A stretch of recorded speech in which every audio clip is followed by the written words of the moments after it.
Hello එවන් මම රශ්මික අමන්ත. ඉතින් මේ ඔයාලට අරන් එන්නේ ටාස්ක් සීරීස් එකක්. මේ ටාස්ක් සීරීස් එකේදී අපි කරන්නේ වෙබ් ප්‍රෝග්‍රෑමින් කියන සබ්ජෙක්ට් එකට අදාළව e-shop එකක් ඩෙවලොප් කරන එක. මේ e-shop එක ඩෙවලොප් කරන ගමන් ඔයාලට මේකේ ටාස්ක් බයි ටාස්ක් මම මේක කරේ කොහොමද කියලා බලා ගන්න පුළුවන්. හොඳයි. මේ තමයි ටාස්ක් නම්බර් 6.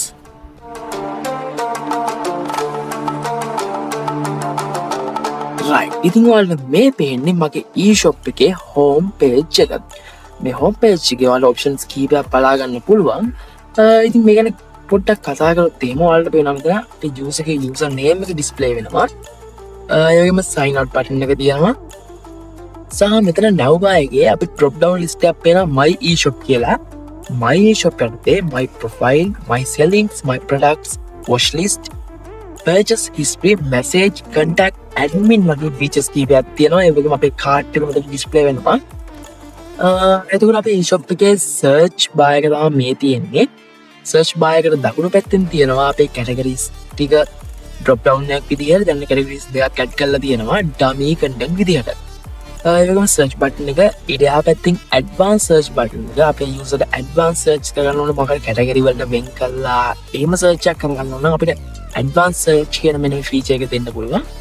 එතකොට මේ තියෙන්නේ අපේ hero board එක සහ මෙතනදී mobile phone කියන category එක යටතේ ඔයාලට පේන එක phone එකක් add වෙලා තියෙනවා. දැනට dummy content එකක් විදිහට product view එක බලාගන්න. product view එක ඔයාලට පේන මෙන්න product name එක ඊට පස්සේ මෙතනයි product එකේ label එක. සාමාන්‍ය අලුතෙන් එන product එකක් නම් අපි මෙතන new කියන label එක දානවා.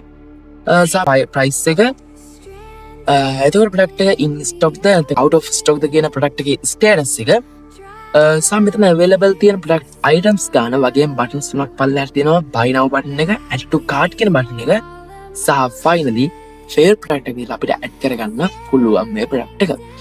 සහ finally අපි අපේ footer එක දිහා බැලුවොත් එහෙම ඔයාලට පේනවා මෙතන අපේ footer එකේ links කීපයක් තියෙනවා අපේ social medias වලට.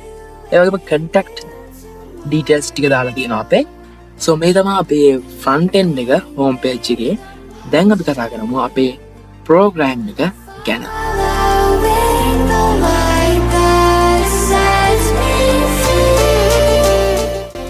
ඉතින් මේ ඔයාලට පේන්නේ source code එක home page එකට අදාළව. ඉතින් මෙතන mainly අපි use කරලා තියෙනවා pure CSS වලට වඩා bootstrap කියලා framework එක.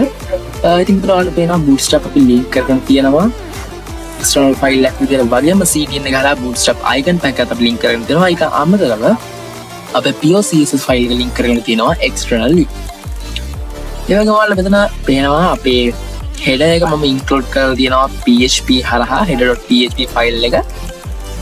සහ අපේ categories ටික වල මෙතන පේනවා search එකේ categories ටික වෙන් කරලා තියෙනවා. ඊට පස්සේ මම මෙතන මගේ carousel එක program කරලා තියෙන්නේ මෙන්න මේ විදිහට. සහ මගේ category names ටික display කරනවා මෙතන.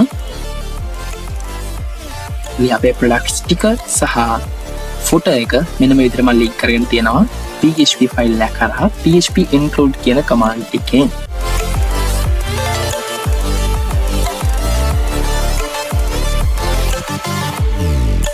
Right, අපි දැන් මේ complete කරේ අපි task number 6. Design a dynamic responsive home page using HTML, CSS, JavaScript and Bootstrap කියන question එකට answer එක විදිහට මම write කරපු මගේ task number 6 එක තමයි මේ විදිහට ඉවර වෙන්නේ. So, thank you for watching.